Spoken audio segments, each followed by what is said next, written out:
만나서 반갑습니다. 오늘 보데가 시네마 두 번째 시간이고요. 오늘 영화는 행복을 찾아서고요. 윌 스미스랑 윌 스미스의 아들인 제이든 스미스가 주연한 딱 20년 전 개봉한 영화입니다. 제가 이 영화를 고르게 된 거는 사실 저도 이 영화에 대해서 잘 몰랐는데 제가 그 유튜브에 제가 영상을 찍어서 올리잖아요. 어떤 분이 추천해 주셨어요. 본인이 이 영화를 시간 날 때 한 번씩 본다고. 여기 영화 뭐 실화 바탕이고요. 뭐 특별히 얘기할 만한 게 일단 영화를 보고 얘기를 해야 되지 않을까 싶어요. 그냥 간단히 설명하자면 1980년대 샌프란시스코가 배경이고 실존하는 사람인 크리스 가드너의 이야기를 각색해서 만들었어요. 완전히 똑같진 않고 조금 차이가 있고 이제 영화를 보고 나서 영화에 대한 내용과 그리고 실제 크리스 가드너와 윌 스미스가 연기한 크리스 가드너가 어떻게 다른지 뭐 이렇게 얘기를 하나씩 해보도록 하겠습니다. 일단은 영화를 볼게요. 영화 어떻게 보셨나요? 힘들었어요. 진짜 중간에 진짜 핑크 찍었을 때 진짜 못 보겠다고. 화장실 장면. 맞아. 그거 왜 울면서 그분. 네, 나도 그럴 줄 알았어. 그 너무 그런 사람들 너무 많이 봐가지고 노숙자 많아요. 노숙자 진짜 많아요. 노숙자가 많은데 이제 자녀를 데리고 노숙하는 사람은 흔치 않기는 하죠. 보통 이제 홀몸으로 자기 혼자 이렇게 하는데 이제 자녀들까지 이러니까는 이게 눈물 버튼이 되는 거고 실제로 크리스 가드너도 화장실에서 애랑 같이 자고 뭐 그랬던 적이 있다고 그러더라고요. 테리지님은 어떻게 보셨나요? 모르겠어요. 그 실제 인물이 어떤 사람인지 저는 별 관심이 없어요. 일단 영화 자체 제가 별로 이렇게 호감이 있는 영화가 아니었는데 보기는 조금 힘들긴 했으나 연기는 잘했지만 뭔가 설득력 있게 와닿지는 않은 그런 내용이었다. 그러니까 저 사람이 연기를 해서 그런지 모르겠는데 그냥 연기는 잘하는데 뭔가 와닿는 건 별로 없었다. 애매했던 부분이 좀 화가 많은 예를 들면은 그 타임머신 얘기하는 그 아저씨한테서 기계를 찾아왔잖아요. 저 같았으면 되게 기뻤을 것 같거든요. 근데 갑자기 애한테 화를 내면서 막 끌고 가는 그런 장면이 나오잖아요. 그러니까 가난하면은 그 화도 그것까지 연기인가? 약간 그런 생각을 그런 게 좀 있었죠. 그래서 좀 약간 감정 기복이 심하잖아요. 아들한테 막 이렇게 해주다가 막 아주 막 멱살 잡기도 하고 막 벼랑 끝으로 몰아가는 그런 느낌이니까 사실 그때 당시 영화들이나 사람들 보면 가장이 무능하니까 결국은 맞벌이를 하게 되잖아요. 보통 인기에서도 그런 상황이 나와. 보면은 맞벌이를 하게 되는데 남자가 무능하니까 여자가 떠나가거나 이혼을 하거나 아니면 이혼하고 나서도 애를 혼자 돌봐야 되는 엄마의 힘든 막 그런 게 나와 있는데 이 영화에서는 조금 반대잖아요. 엄마가 그냥 떠나가는 느낌?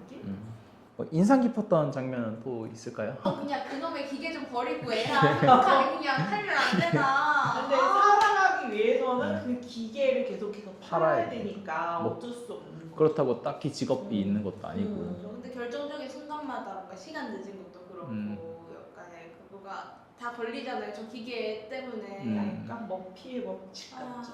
근데 똑똑한데 이 지식의 알매 똑똑함이 생활에 사는 게 그렇게 좋진 않을 때가 있고 내게 균형이 필요하구나라고 느끼는 걸 그냥 전체적으로 너무 다 견디기 힘들었고 강조가 다 된 것 같아요. 그래도 좋은 영화 잘 봤어요. 못 먹고 뭐 힘들면 물론 뭐 원래 인물들 좀 몸이 좋은 거 같긴 했지만 일단은 군인으로 복무를 했으니까 크리스 가드너가 그래요? 잠깐 그 퍼즐 맡을 때 잠깐 나오잖아요. 해군에서 일했었다고. 나는 그거 진짜 너무 인상적이었던 게 우리 때 그거 유행했었거든. 맨날 퍼즐 이렇게 너무 맞추는 거. 기억이 나가지고 퍼즐이 그때쯤에 나왔었나 봐요. 엄청 유행해가지고 그거 다 맞추는 거가 되게 우리 세대에서는 대단하다. 우리 오빠도 그거 잘 맞추고 저는 못 맞추고. 근데 헌혈을 하는 게 돈을 받나요, 미국? 미국은 그런가 봐요. 그거 보고 깜짝 놀랐어. 예. 그러니까 우리나라는 그냥 그 헌혈증만 주잖아요. 아니면 문상 같은 거. 예, 그 문상 뭐 초코파이. 근데 미국은 돈을 파는 거 같아요. 그 피를 파는 거 같아요.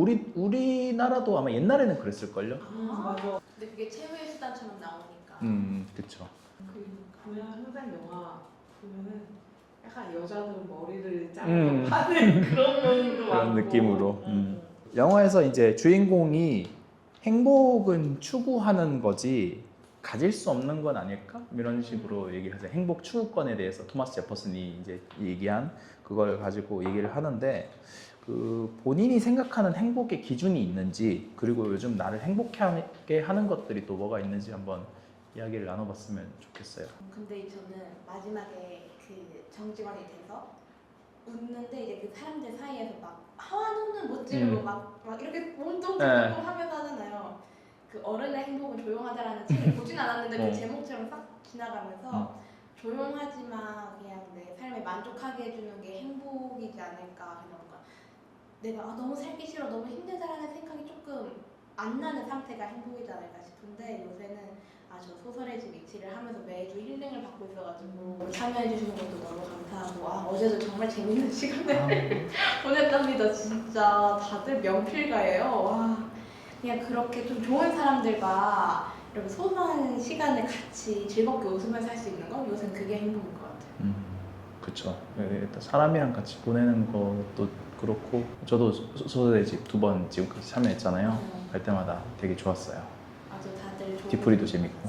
근데 여러분들은 사람들 속에서 이렇게 행복을 네. 아직 느낄 수 있나요? 아직 저 사람들 사이에서 너무 피곤함을 요즘 느끼는 아. 상황이어가지고 그냥 사람들 속에 있기보다는 내 주변에 가장 가까운 사람한테 더 신경을 써야 하지 않을까. 그게 행복이지 않을까. 그냥 막 대단한 게 아닌 것 같아요. 예전에는 내가 왜 이렇게 힘들게 살아야 되나 그런 생각을 많이 했었고 한동안은 좀 그런 것 때문에 좀 왜 이 나이까지도 이렇게 살아야 되지 좀 그런 생각에 많이 빠졌었는데 요즘은 약간 그냥 생각하기 나름인 것 같아요. 별일 없이 평온하게 있는 것 자체도 그냥 행복이구나. 요즘은 좀 그렇게 생각해. 이게 소식들이 하나둘씩 오기 시작하면 뭔가 안 좋은 소식들을 많이 듣게 되는 나이가 서서히 가까워서 그런지 모르겠는데 그냥 아무 일 없이 평온하게 그 가까운 사람과 있는 것 자체가 행복이구나. 엄마랑 오늘 어디를 나가서 맛있는 걸 먹었어. 그럼 그것도 행복이고 혼자 좀 조용히 있고 싶다. 그게 저만의 행복인 것 같아요. 그렇죠. 저도 사람들이랑 같이 있는 걸 좋아하기는 하지만은 그것도 힘들 때도 있어요. 막 지치고 집에 틀어박혀 있고 싶고 또 집에 틀어박혀만 있다 보면 답답할 때도 있고 이게 그 주기 같은 게 있는 것 같아요. 그래서 그 주기에 맞춰서 이제 움직이고 가면 갈수록 이제 그 주기가 외부적인 활동보다는 이제 내부적인 활동으로 이렇게 가는 느낌이 좀 있어요. 그리고 최근에 와 이거 좀 행복하다 하는 게 있으셨어요? 혼자나 가족들이랑 있을 때? 완전 행복은 아니고 전시를 좋은 거를 보니까 정말 행복하긴 했어요. 그럼 다음 질문으로 주인공이 아들을 지키기 위해서 좀 무모할 정도로 행동을 취해요. 네, 주인공의 선택이 공감이 가는지를 얘기하기 전에 약간 여기서 영화랑 실제랑 차이점을 좀 얘기하면 좋을 것 같아요. 영화에서는 이제 와이프가 아이를 데려가겠다고 하는데도 자기가 키울 거라고 데려오고 자기가 지금 상황이 안 되는데도 이게 약간 억지를 부리는 느낌이잖아요. 근데 실제로는 와이프가 아들을 데리고 갔다가 한 4개월 뒤에 그냥 보내요. 그냥 아무 말 없이 자기한테 보내서 키우게 된 거였고, 그래서 그게 영화랑 그 실제랑 좀 다른 이야기고, 그리고 크리스 가드너의 유년 시절을 좀 돌아보면은 처음에 태어날 때부터 계부랑 큰 거예요. 그러니까 엄마가 미혼모였고, 그래서 이제 계부랑 결혼해서 아빠가 학대를 많이 했대요. 뭐 정신적으로 폭력도 쓰고 뭐 성적인 학대도 있었고 뭐 그런 것들이 있었는데, 그리고 또 재밌는 게 이렇게 보면은 크리스 가드너가 되게 가정적인 사람 같잖아요. 이것도 사연이 있는 게 여기서 나오는 이제 크리스 가드너의 아들이 본처의 아들이 아니에요. 그러니까 크리스 가드너가 바람을 펴서 결혼한 2번째 아내한테서 얻은 아들이었던 거죠. 미국은 좀 이런 데 좀 관대한 것 같기는 한데 프랑스 오히려 그런 데 더 관대하기도 하고 남이사 약간 이런 느낌. 근데 그러면은 매듭을 잘 짓고 가면 되는데 보통 그렇게 안 하니까. 각색이 잘 됐네요. 그게 이제 영화랑 실제의 좀 차이인데, 일단은 영화만 놓고 봤을 때 크리스 가드너의 행동이 너무 무모하지 않았나. 차라리 와이프한테 몇 달을 좀 맡기고 맞아. 자기가 좀 준비가 되면 다시 데려오면 좋지 않았을까? 뭐 이런 생각을 좀 해봤어요. 저는 보면서. 저도 동의합니다. 요령이 없는 거. 아니 모르겠어요. 저는 아, 딱 보면 그럴 수 있어요. 그게 너무 좀 답답해 음. 사람이. 그 고졸 출신의 흑인이 할 수 있는 일을 또 생각을 해보면은 그렇게 많지는 않았을 것 같다는 생각이 들기도 하는데, 야근을 부인이 해야 하는데 얘 때문에 야근을 못하는 경우도 있고, 네. 그 유도리에게 자기가 좀 해야 되는, 그러니까 부인이 지금 거의 먹여 살리는 상황이잖아요. 그럼 거기에 맞춰가지고 해야 되는데 그게 아니었다는 게 저는 조금 안타깝다고 해야 될까? 물건 떼와서 파는 거죠. 맞아, 그러니까. 맞아. 그 당시에는 그런 게 되게 많았어요. 저희 엄마도 보면은 친척분들이 그때는 전집 세트를 그렇게 많이 팔았다. 백과사전 뭐 이런 거. 전집 세트 우리 집에 다 있는 거는 다 친척분들이 그거 해가지고. 그쵸. 저희 집에도 그런 거 있었어요. 그때는 방판 뭐 약간 이런 것들이 보험도. 아는 사람한테서 사주고 보험 들어주고 뭐 그랬던 때였죠. 부인의 맞벌이를 이렇게 도와주지 않는 딱 전형적인 80년대 남자. 그래서 영화 상황에서 남자들 무능력한데 큰 소리는 치고 싶고 그런 고집 좀 남자들이 있는. 많이 그 시대 영화를 보면. 네. 아들을 사랑하는 건 알겠는데 음. 좀 답답하기도 하고 무모하기도 하고 뭐 웃긴 거는 그래서 돈을 다시 벌고 나서 부인이 다시 와서 합치자 그랬는데 합치진 않. 네. 쉽지 않지. 딸을 또 낳아요. 누구랑? 그러니까 그 부인이랑. 그 찾아온 부인이랑? 이 영화가 개봉하고 나서 6년 뒤에 그 부인이 죽어요. 죽고 나서 영화에서 제일 마지막에 어떻게 끝나냐면 크리스 가드너가 몇 년에 그 자기 팔았다. 회사를 팔았다까지만 나오잖아요. 맞아, 그게 좀 그러니까 팔아서 뭐 어쩌라고. 였는데 그거를 정리하고 뭘 했냐면은 동기부여 전문 강사 겸 자선사업가로 활동을 했어요. 그러니까 영화에서 잠깐 나오잖아요. 그 교회 시설 같은 데서 예배드리고 같이 자고 이렇게 하잖아요. 실제로도 이제 크리스 가드너가 이제 노숙 생활을 할 때 도와준 그 감리교 재단의 무슨 봉사 그 단체가 있었어요. 노숙인 단체가 있었는데 거기서 그 혜택을 좀 많이 받고 그러고 나서 자기가 돈을 벌고 나서 거기에 이제 기부하고 후원하는 일을 많이 했다고 그러더라고요. 이 영화랑 또 다른 점이 실제로는 노숙 기간이 거의 1년 정도 됐었고 어떻게 된 거냐면은 자기가 살 수 있는 뭐 하숙집 같은 게 있었어요. 친모가 아이를 보냈잖아요. 아이랑 같이 있을 수가 없는 거예요. 그래서 거길 나와서 노숙을 시작을 한 거예요. 규정이 안 되는 거예요? 네. 그리고 돈이 아예 없었던 건 아니고 집을 사기 위해서 그래서 돈을 바짝 모으자. 그래서 1년 동안 노숙을 했는데 재밌는 거는 그 직원들은 몰랐대요. 다른 직원들은 이 사람이 크리스 가드너가 노숙하는 줄 몰랐대요. 1년 동안. 그래갖고 뭐 노숙한 데가 지하철역에 뭐 화장실도 있고 이제 노숙자 센터 이런 데도 있었고 회사에서도 자기도 하고 뭐 되게 많은 데를 돌아다녔다 그러더라고요. 아무데나 그냥 자면서. 네이버에서 이제 영화에서도 여기서도 나오지만 이제 해피니스가 이 오타가 Y가 된 거죠. 해피는 형용사인데 해피니스는 명사고. 근데 이게 실제로 크리스 가드너가 노숙 생활할 때 본 어떤 간판에서 영감을 받은 거라 그러더라고요. 해석을 좀 해보자면 이제 해피니스는 형용사잖아요. 상태잖아요. 행복은 그 상태인 거예요. 그러니까 돈이나 집이나 차처럼 가질 수가 없고 그냥 그때 그냥 잠깐 있다가는 약간 잠깐 그 경험할 수 있는 그런 상태이지 않을까? 아무튼 붙잡을 수 없는 약간 그런 느낌이지 않을까? 저는 그렇게 생각을 해봤어요. 그랬어요. 제 생각은 그런데 이게 단순히 어떤 가난한 한 사람이 본인이 열심히 노력해서 성공하는 그런 성공 이야기로만 보면은 영화를 다 보지 않은 게 아닌가 약간 그런 생각을 좀 해봤어요. 그 영화에서 레이건이 이제 인터뷰를 하는 그런 장면이 TV에서도 나오고 보면은 되게 많은 노숙자들이 나오잖아요. 막 센터에 막 줄 서 있고 막 서로 싸우고 그렇잖아요. 부자들은 서로 안 싸워요. 부자들은 서로 안 싸우고 그냥 잘 알아서 잘 지내는데 가난한 사람들만 14불 그 뭐야 2만 원 가지고 서로 막 주먹 다짐을 하고 줄 새치기 한 거 가지고 막 소리 지르고 막 엄청 그러잖아요. 거친 거. 네, 그러니까. 네, 그러니까 가난한 사람들만 계속 복작복작 하는 거예요. 그러니까 이거를 영화가 의도했는지 뭐 아닌지 모르겠지만은 저는 그런 것도 봐야 되지 않을까 그런 생각을 해요. 저 영화의 배경이 되는 시대가 레이거노미스 시대잖아요.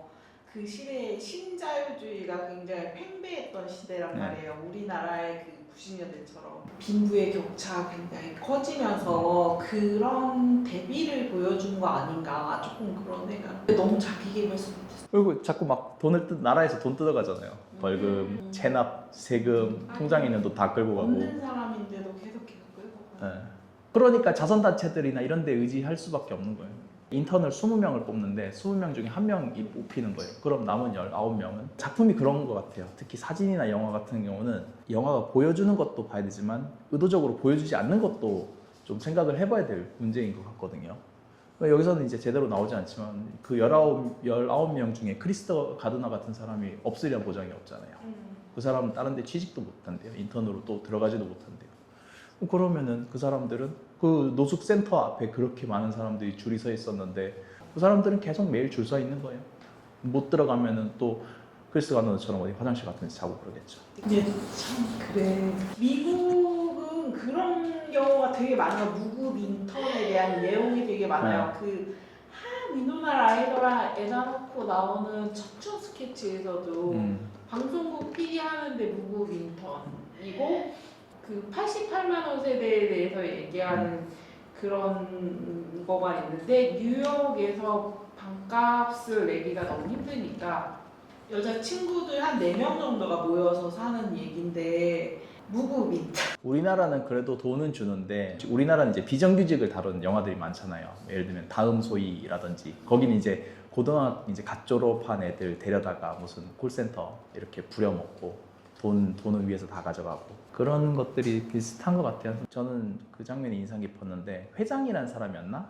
택시 타야 돼 또 돈 없으니까 크리스한테서 오불을 되게 자연스럽게 가져가잖아요. 근데 크리스 가든한테 그 오불은 진짜 절박한데 그 사람한테는 그러니까 이 무급 인턴의 네. 오브를 그냥 막 가져가고 그리고 그 상사인가? 네. 중간에 상사 택시 17불 막 그거 그냥 떠넘기듯이 하고 그때는 그 크리스 가드너가 이제 어떤 사람인지 잘 몰랐으니까는 그럴 수 있겠다 싶어도 나중에는 이제 크리스 가드너가 얘기했잖아요.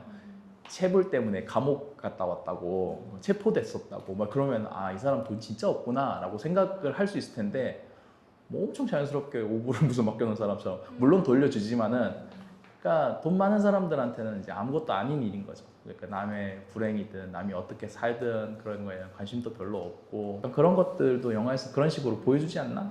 그런 생각을 해봤어요. 대비가 씁쓸합니다. 딱 보여지는 게 그 아까 얘기했던 그 축구 경기장 가가지고 네. 전부 다 거의 주변 백인 그렇죠. 분들만 있고 백인 아니면 이제 양복 짝배 입은 뭐 동양인 1명 정도 나오더라고요. 자기 이제 집 있는 대로 걸어가면 이제 흑인 비율이 점점 높아지고 그런 거죠. 다 뭐 유색 인종들 그 슈퍼 주인도 그렇고 그 처음에 빨간 페라리 그 나오잖아요. 그것도 실제로 있었던 일이고 본인이 그래서 그걸 보고 이제 그 기억을 해뒀다가 이제 이쪽에 뛰어든 거예요. 어떻게 보면 좀 뻔한 영화기도 하고, 그러니까 이미 이 영화가 시작될 때부터 이 사람이 되게 어렵게 있을 때부터 아, 이 사람 성공하겠구나 약간 그런 느낌으로. 자꾸만 이게 영화 안에서 보이는 거 물론 되게 심각한 문제를 많이 다루고 있고 그렇긴 한데 그 성공 신화적인 내용 자체 때문에 좀 짜증이 나면서 봤던 그런 영화이기도 해요. 심파적으로 다루려고 했던. 저도 차라리 아이 없이 온전한 이 성인 남자만의 불행을 조금 더 부각을 했으면 잘 봤을 것 같은데 애가 혹시 영화 보고 뭐 다른 영화 생각나는 게 있으신가요? 이 영화 비슷한 영화가 별로 떠오르지를 않는 거예요. 그래서 검색을 해봤어. 비슷한 영화를 이제 추천을 해주는 사이트가 있는데 포레스트 검프. 에이 아니야. 저 해주고. 포레스트 검프 봤는데 이런 느낌 아니에요. 그리고 쇼생크 탈출을. 쇼생크? 에이 전혀. 뭔가 한 남자가 고난을 뛰어넘는 그런 점에서는 차라리 IM쌤이 비슷하지 않나. IM쌤 이제 딸을 데리고 그러니까 약간 아빠가 좀 지능이 낮고 근데 이제 딸을 지키기 위해서 없더라고요 생각보다. 비슷한 떠오르는 비슷- 건 없던 것 같아요. 비슷한 영화가 없어.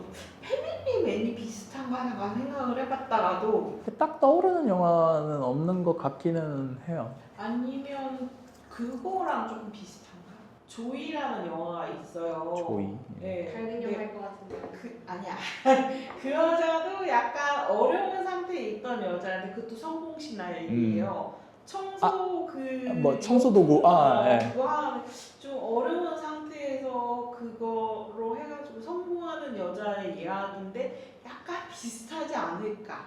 성공 신화 파운더 같은 거. 뭐 근데 뭐 그러니까 일단 실화 바탕에 뭔가 어떤 사람이 고난을 밑바닥이 예, 있던 밑바람이 이제 성공하는 그런 얘기. 스토리가 되게 많았던 것 같은데 네. 영화가 딱히 떠오르지 내가 그런 영화 잘 안 봐서 그래. 아니면 저도- 그냥 파트너를 잘 만나서 조금 잘 풀린 사례도 있잖아요. 그린북 같은 그런 거. 조금 이 아래가 나눠진 집단이 서로 만나서 친구가 돼서 이렇게 하는 거는 떠오르는데 이런 느낌 근데 나는 약간 그 영화 속에서 좀 재밌게 봤던 게 그 시대 당시에 성내망소라던가 로버트 드니로. 그런 거 그 당시 그러니까 1980년대 당시의 정치를 느낄 수 있는 그런 광고를 이렇게 하는 거잖아요.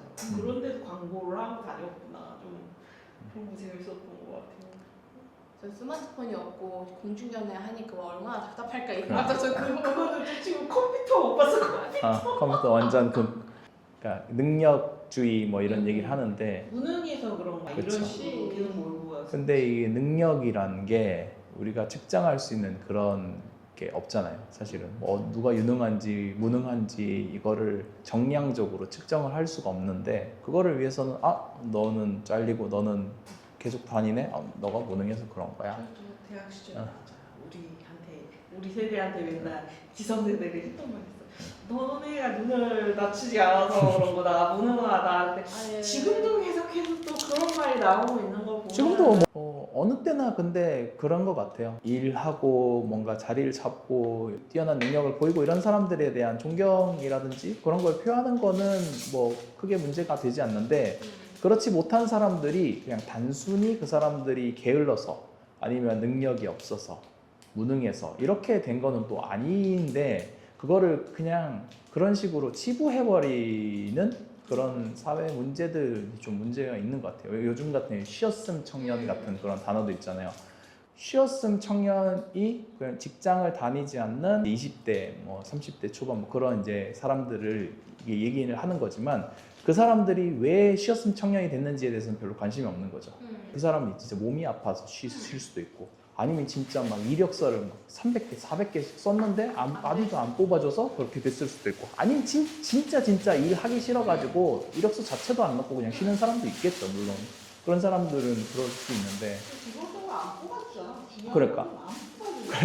그래서 쉬었음 청년 쓰지 말고 안 뽑았음 기업이라고 얘기해야 된다고. 쉬었음 청년뿐만이 아니라 쉬었음 많아 지금 엄청 많아. 쉬었음 청년, 닫았음 가게. 여기서도 무급으로 6개월이나 6개월 빡시게 굴려먹고 그러면은 이제 약간 그런 거잖아요. 그 이제 인턴하는 그 사람의 가지고 있는 인맥, 정보 이런 걸 싹 다 이제 수거해서 맞아.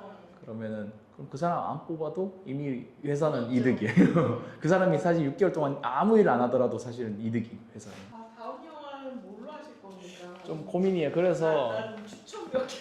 투표를 좀 받으려고요. 그러니까 저기 제가 그 스토리에 올리려고요. 다음 영화랑 영화 볼 날짜를 몇 개를 선정을 해서 그러니까 영화는 보고 싶은 영화 그냥 무물보처럼 그냥 바로 받는 거. 그다음에 영화 날짜는 제가 되는 날 몇 개 올려가지고 그 중에 표 많이 나온 대로 이제 하기 그렇게 하려고요. 8월을 일단 금요일은 힘들 것 같습니다. 금요일은 예빈님이 그 영화 모임을 또 하시기 때문에 아하. 오늘은 일단은 여기까지 해보겠습니다. 나는